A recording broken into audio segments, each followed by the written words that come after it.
खानदेशातील विशेष घडामोडी आपण पाहत आहात. खानदेश भूमी न्यूज, आमची बांधिलकी फक्त जनतेशी.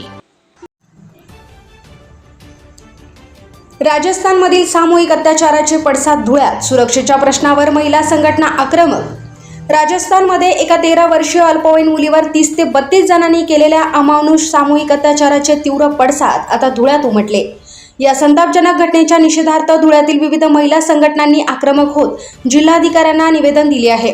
या निवेदनाद्वारे गुन्हेगारांना फाशीची शिक्षा देण्याच्या मागणीसह स्थानिक पातळीवर महिला आणि विद्यार्थिनींच्या सुरक्षेसाठी तातडीने उपाययोजना करण्याची आग्रही मागणी प्रशासनाकडे करण्यात आली आहे. शाळा, महाविद्यालये, महिला वसतिगृहे आणि निर्जन ठिकाणी पोलिसांनी नियमित गस्त वाढवावी.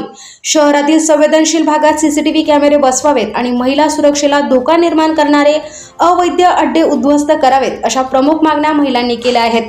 याशिवाय 112 ही हेल्पलाईन 24 तास सक्रिय ठेवावी, अशी अपेक्षा व्यक्त करत प्रशासनाने वेळीच ठोस पावले न उचलल्यास तीव्र जनआंदोलन छेडण्याचा इशारा संतप्त महिला संघटनांनी दिला आहे.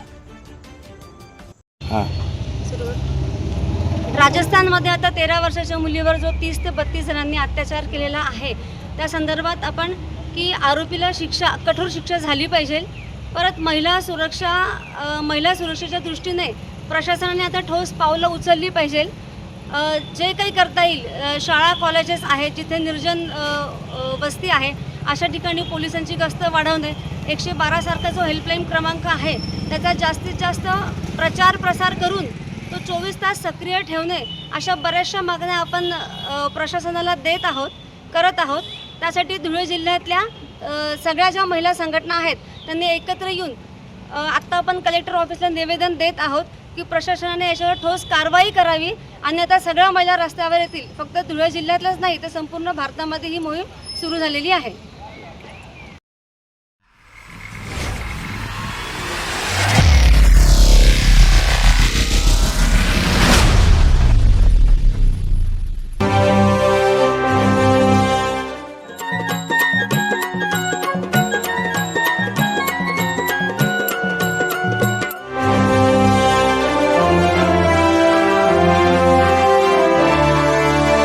खानदेशातील विशेष घडामोडी आपण पाहत आहात. खानदेश भूमी न्यूज, आमची बांधिलकी फक्त जनतेशी.